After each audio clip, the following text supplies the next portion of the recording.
지금부터 약 40년 전 일입니다. 너무나 어려운 시절이죠. 집에 먹을 것이 없어서 어느 분이 멀리 있는 친척 집에 가서 돈 5만 원을 빌리게 됩니다. 그때는 하루품 싹이 3,000원이었습니다. 5만 원이 대단히 큰 돈이죠. 그래서 버스를 타고 청주까지 와서 돈을 빌려가지고 집으로 갔는데 이게 웬일입니까? 집에 가서 보니까 돈이 없어진 거예요. 왜? 소매치기를 당한 겁니다. 아무리 통곡을 하고 땅을 쳐도 이거 뭐 해결될 길이 없는 거죠.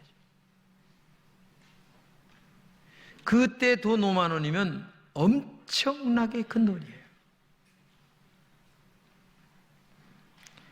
여러분, 그렇게 힘들고 어렵게 꿔온 돈을 한번 써보지도 못하고 소매치기를 당한 이 마음의 아픔을 여러분 아십니까? 돈을 잃어버린 그 아픔과 상처를 여러분들이 얼마나 알고 계시느냐 그 말이에요. 정말 말로 다 할 수 없는 거죠. 오늘 그 본문이 그런 내용이에요. 남편에게 선물로 받은 목걸이가 있는데 이 목걸이에는 10개의 드라크마라는 돈이 메달로 이렇게 달려 있었어요. 근데 그 10개의 드라크마 중에서 하나가 없어진 거예요. 근데 이 없어진 것을 왜 찾느냐? 그 당시로 돌아가면 문화가 심하면 이혼당할 것도 있고 또 사랑하는 사람이 준 애정스러운 물건이기 때문에 이걸 찾아야 되겠다고 하는 마음으로 그 잃어버린 드라크마를 찾는 내용이 오늘 본문의 이야기입니다. 그런데 놀랍게도 우리가 예수님께서 이것을 비유로 말씀하시는데 예수님이 왜 이런 말씀을 하셨나를 우리는 본문을 통하여 알 수가 있습니다. 1절, 2절 한번 읽겠습니다. 시작. 모든 세리와 죄인들이 말씀을 들으러 가까이 나오니 바리새인과 서기관들이 수군거려 이르되 이 사람이 죄인을 영접하고 음식을 같이 먹는다 하더라. 이렇게 얘기했습니다. 그러니까 한마디로 얘기하면 예수님의 말씀을 들으러 많은 사람들이 나왔어요. 근데 바리새인과 서기관들도 있는 반면에 죄인들도 있었어요. 근데 죄인들이라고 하는 말이 이게 중요한 겁니다. 죄인들 중에는 구분을 한다면 첫째는 세리들입니다. 세리는 돈을 나쁜 방법으로 거두는 사람들이었어요. 그리고 이 죄인들은 한마디로 얘기해서 장애우를 얘기합니다. 그리고 병든 사람을 얘기합니다. 몸을 파는 여자들도 섞여 있었습니다. 근데 바리새인과 서기관들은 이들을 죄인들이라고 하면서 예수님은 이 죄인들과 함께 먹고 마시는 사람이다 라고 하면서 아주 얘기철화를 해버리고 마는 거예요. 지금 얘기가 그런 내용이에요. 그런 죄인들과 예수님이 함께 있고 놀아주었습니다. 밥도 같이 먹었습니다. 그러니까 그 당시 잘났다고 하는 이 바리새인과 서기관들은 예수님을 욕하기 위하여 예수님은 죄인들과 함께한다 이렇게 말하고 있는 것입니다. 그리고 비유를 들면서 하는 말이 한 드라크마를 잃어버린 여인의 이야기를 지금 하고 있는 거예요. 아까 얘기한 대로 여인이 선물로 받은 그 목걸이 중에서 10개의 드라크마가 달려있는데 하나가 떨어져 나갔어요. 근데 분명히 집에서 잃어버린 것은 확연한데 찾을 길이 없으니까 이것을 찾으려고 애를 쓰는 것이 오늘 본문의 내용이다. 그러면 예수님께서 잃어버린 드라크마를 찾는 여인의 이야기를 통해서 우리가 배워야 할 것이 뭐겠어요? 먼저 잃어버린 드라크마가 뭔가를 알아야 됩니다. 첫째는 잃어버린 드라크마는 바리새인들과 서기관들이 죄인으로 여겼던 세리와 장애우들입니다. 가난한 자들입니다. 병들고 힘없는 자들입니다. 몸을 파는 여자들이었습니다. 바리새인들과 서기관들만이 아니라 그 당시의 사람들은 이 사람들에게 관심을 갖지 않았어요. 그래서 하나님께 버림받은 사람이다 이렇게 생각을 하기 때문에 아예 사람 취급을 하지 않았어요. 근데 그 사람들과 예수님이 지금 함께 먹고 마신다 이러면서 예수님을 아주 평가절하를 하는 그런 내용이에요. 그런데 두 번째로 생각할 것은 잃어버린 드라크마가 누구냐 이거죠. 그것은 자신들이 죄인이라고 생각하지 아니하는 바리새인들과 사두개인들도 죄인이란 얘기입니다. 왜냐하면 그 당시 바리새인과 사두개인들은 잘난 사람들입니다. 똑똑한 사람들입니다. 상위 계층입니다. 요즘 말로 얘기하면 대단한 사람들이죠. 많이 배우고 잘 나가는 사람들입니다. 그런데 이 사람들은 자신들이 죄인으로 생각하지 않는 오히려 더 큰 죄인 중의 괴수들이에요. 자신이 죄인으로 느껴보지 못하는 죄인 중의 괴수.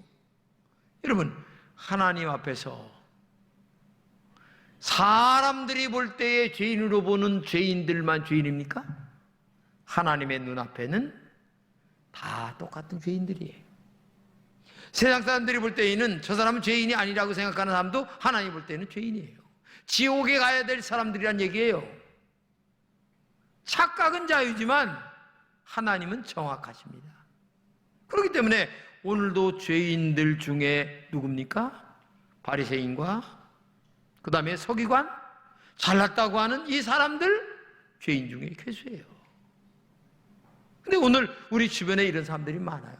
나는 예수 안 믿어도 천당 갈 수 있어. 천만만만이에요. 세상적인 면에서는 그 사람들이 성공이라고 하는 말로 위장할지 모르겠지만은 하나님 앞에서는 정말 죄인 중에 괴수입니다. 이걸 알아야 돼요. 하나님의 눈동자 앞에 벗어날 죄인이 어디 있겠습니까? 아무도 없어요. 만인이 죄인입니다. 세상 사람들이 우러러보는 사람도 죄인입니다. 그 사람도 지옥불에 떨어져야 될 사람들이에요.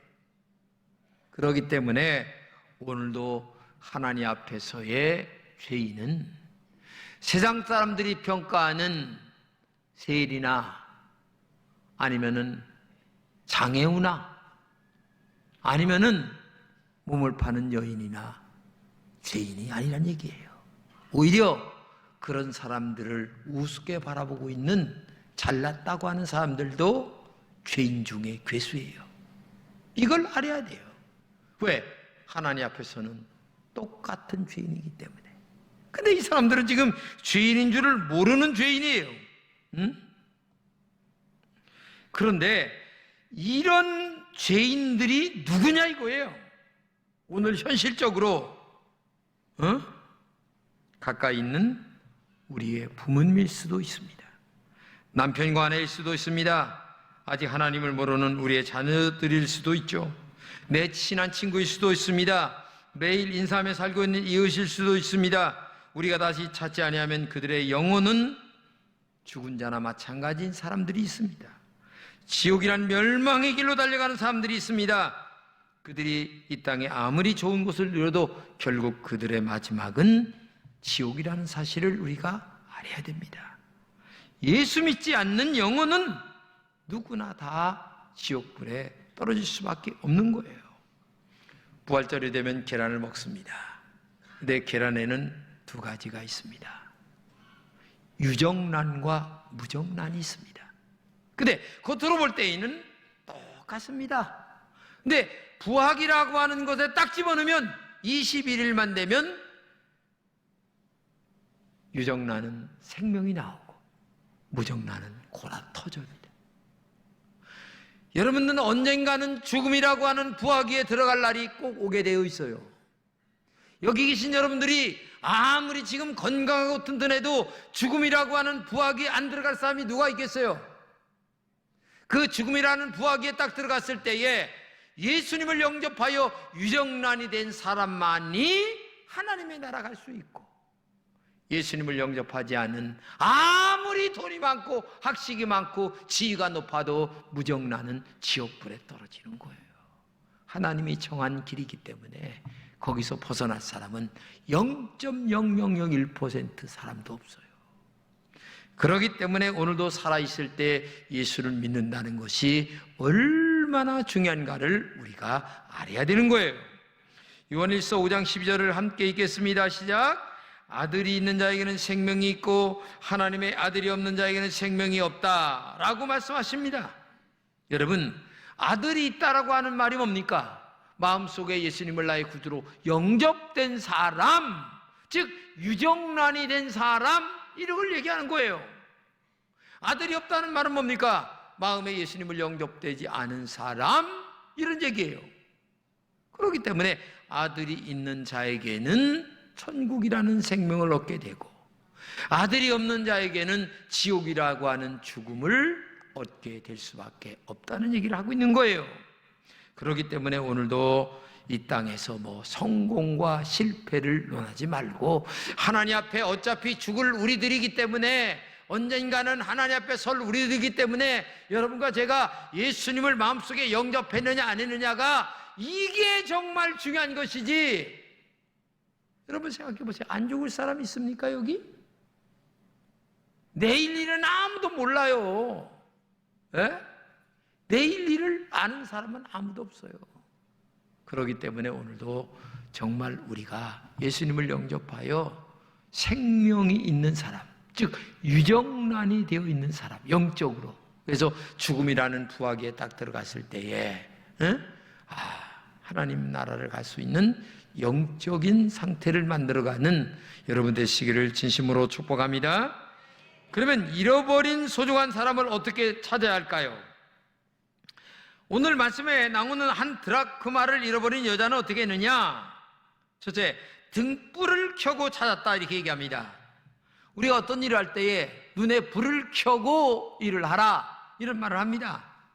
이 말의 뜻은 열정을 가지라는 말입니다. 마음을 다하라, 그 모든 총동원을 해서 일을 하라, 그런 말을 얘기하는 것 아니겠습니까? 소중한 드라크마를 잃어버린 여인이 제일 먼저 한 것은 등불을 켜는 일이었습니다. 왜? 어두워서 보이지 않기 때문에. 그래서 등불을 켜고 잃어버린 한 드라크마를 찾기 시작을 했습니다. 여기서 말하는 이 어둠이라고 하는 것은 죄인들을 바라보는 바리새인과 서기관들의 영적인 마음을 얘기하기도 합니다. 자기의 의인으로 생각하는 사람들을 말하기도 한다는 얘기예요. 마음이 어두우니까 당연히 받아들여야 될 예수 그리스도를 영접하지 아니하고 잘난치 않은 그런 사람들이 영적으로 보게 되면 제일 어두운 마음, 어두운 눈을 갖고 있는 사람들이에요. 여러분 눈에 예수님이 믿지 않는 가족이 어떻게 보이십니까? 믿지 않은 주변 사람들이 어떻게 보이십니까? 우리의 마음이 어두워져 있으면 영혼들이 불쌍히 여기지 않습니다. 그러나 영혼이, 우리의 눈이 영적으로 밝아져 있다면, 눈이 영적으로 떠 있다면, 예수님의 마음으로 떠 있다면 믿지 않는 자들이 지옥 가면 어떡할까라고 하는 마음이 아마 생길 거예요. 근데 우리의 마음이 어두워져 있으면 그 영혼이 불쌍하지 않아요. 제가 목회를 하는데 봄철에 한 번, 가을철에 한 번 이 전도 축제를 하는 이유가 뭔 줄 아세요? 그래도 안 하는 것보다는 나니까 해서 영혼 한 명이라도 건지려고 하는 마음을 갖고자 하는 마음에서 이 전도 축제를 한다는 것을 알아야 되는 거예요. 교회도 마찬가지입니다. 어두운 교회가 있습니다. 어두운 교회는 영혼에 대한 관심이 없어요. 그냥 우리끼리 모여서 예배드리고 차 한잔 먹고 밥이나 먹고 교제나 하고 끝나는 이런 어두운 교회들이 세상에 너무나 많아요. 그러나 영적으로 밝은 교회는 어떤 교회입니까?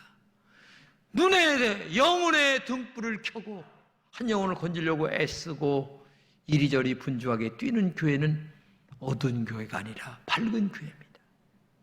개인적으로도 밝은 교회, 교회도 밝은 교회가 좋지 어두운 교회가 되겠습니까?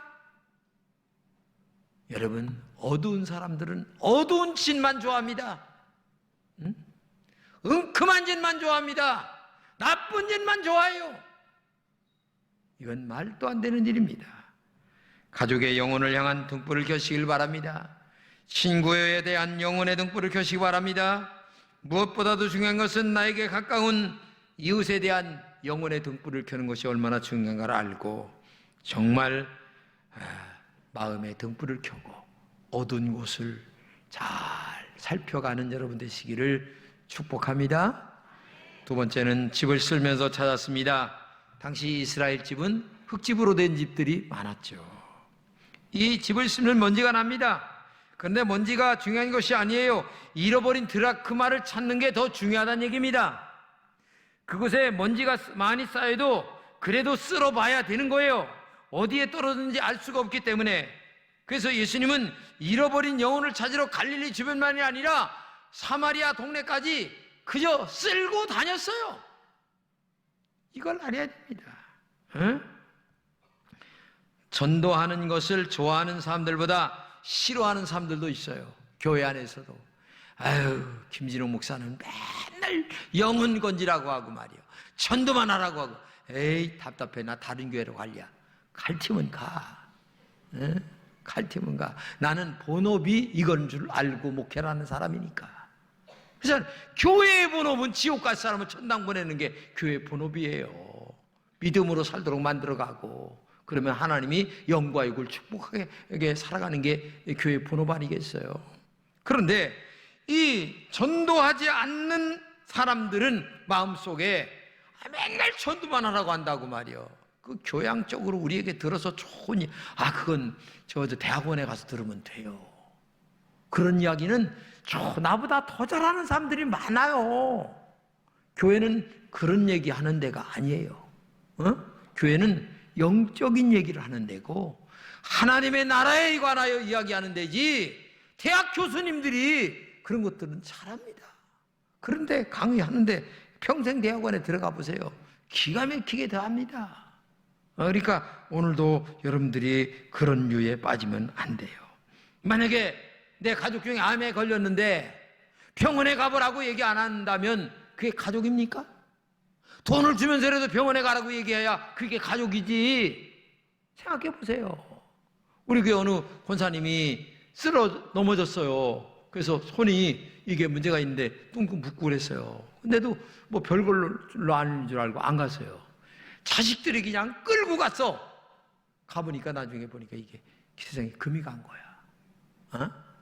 그래가지고서 의사가 하는 말이 아유 조금 늦었으면 더 힘들고 큰일 날 뻔했어요. 그렇잖아요. 그런 마음이 있어야 되는 거죠.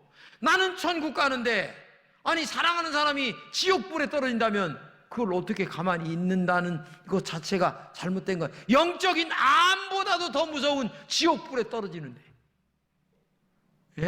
가만히 있는다면 이게 정상적인 사람입니까? 정상적인 형제입니까? 정상적인 아내고 남편입니까? 정상적인 부모고 자녀입니까?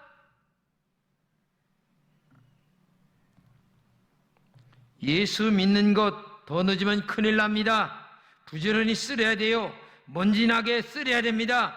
기도로 쓰려야 되고요. 전화로 자꾸 쓰려야 됩니다. 만남으로 쓰려야 되고 선물도 주면서 쓰려야 됩니다. 그리고 밥도 사야 됩니다. 그렇게 막 자꾸만 쓸어야 그 영혼이 건진받을 수가 있는 거예요. 전도 대회하면서 커피 한 잔도 안 샀다면 여러분 악하고 게으른 종이야. 가까운 친구에게 전화해가지고 내가 커피 살 테니까 한번 나와봐라.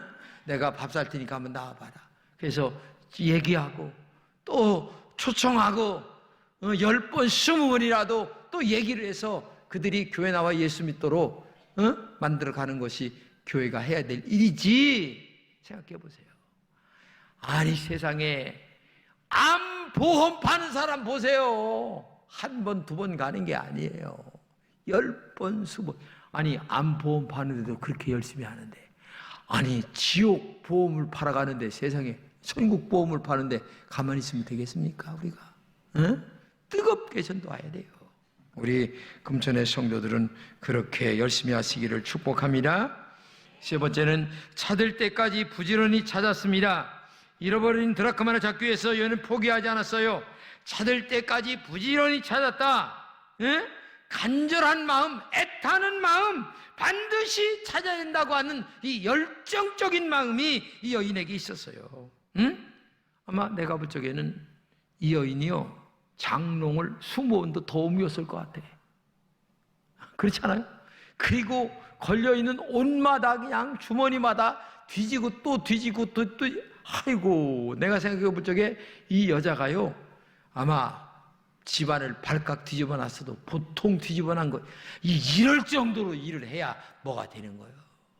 공부하는 학생이 이럴 정도 뭐가 돼야 이게 되는 거고, 전도하는 사람이 이럴 정도로 해야 이게 되는 거지. 한번 나와봐, 목사님이 나와보라고 그렇게 하라고 그랬어, 나 안 하면 혼나, 겨우 그렇게 해가지고 한마디 해가지고서 되겠어요 이게? 성경에 보게 되면 팔을 비틀어서, 그 말은 뭐예요? 강제적으로 이럴 정도의 열정이 있어야죠. 그래야 일이 되는 거죠. 아이고, 자식이 공부 안 하는 것처럼 가슴 아픈 게 어디겠어요. 근데 공부 잘해봐, 알았지? 그냥 뭐 대충 해봐, 그렇게 하는 애미가 어디 있어요. 불난다 이놈아, 애비 마음에 불난다. 옆집에 아무개를 봐라 이 자식아. 이 얘기 안 하는 부모가 어디 있어요, 솔직하게. 그 마음이 없다면요, 애비애미가 아니에요. 전도는요, 애비애미보다 더한 마음으로 해야 되는 거야.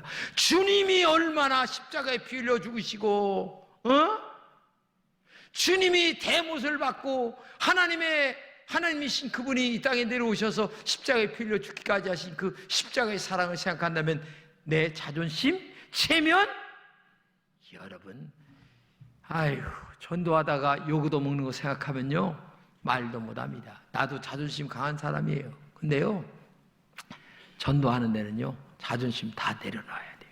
예수님 생각하면 자존심이 어디 있어요? 생각해 보세요. 대못을 박으신 예수님, 살을 갈기갈기 찢으신 예수님을 생각하면 자존심이 어디서 자존심 얘기를 합니까? 우리가 그런 마음으로 하나님 앞에 해야 되는 거예요. 성경에 보게 되면 예수님이 두루 다니셨다 이런 말씀을 하십니다. 이 표현은 이스라엘을 빠짐없이 다녔다. 심지어 이스라엘 사람들이 가기 싫어하는 사마리아까지 가셨다. 이방 땅에도 가셨다. 구원할 영혼이 있다면 예수님이 그것이 어디든지 마다하지 않고 따라가셨다. 그리고 마지막 자신의 생명을 십자가까지 내놓으셨다. 이제는 예수님께서 우리에게 내가 찾은 것처럼 죽어가는 영혼을 찾으라 말씀하십니다. 포기하지 말고 부지런히 찾으라 말씀하십니다. 여러분, 포기하면 안 됩니다. 중간에 포기하면 사탄에게 지는 겁니다. 마귀에게 지는 거예요. 그렇기 때문에 오늘도 영혼을 또 찾아가고 전화로 걸고 만나고 밥도 사고 이렇게 돼야 그 영혼 한 명을 건질 수 있는 것이지, 그냥 빠른 말이 하고 전도했는데 안 나와요 목사님, 아이 그런 얘기 정도는 누군 못합니까? 예? 그 정도 해가지고 영혼이 건질 것 같으면 마귀란 놈이 지금 쿨쿨 잠자고 앉은, 마귀란 놈은 눈을 굴리면서 지금 교회 못 나가게 하려고, 지옥에 끌고 가려고 애를 쓸 거예요. 그래서 그 사탄과 싸워 이기기 위해서는 찾을 때까지 찾는다. 기어이 내가 전도할 때까지 전도한다. 이런 마음을 갖고 이 한 주간도 정말 영혼을 건지는 데 승리하는 여러분 되시기를 진심으로 축복합니다.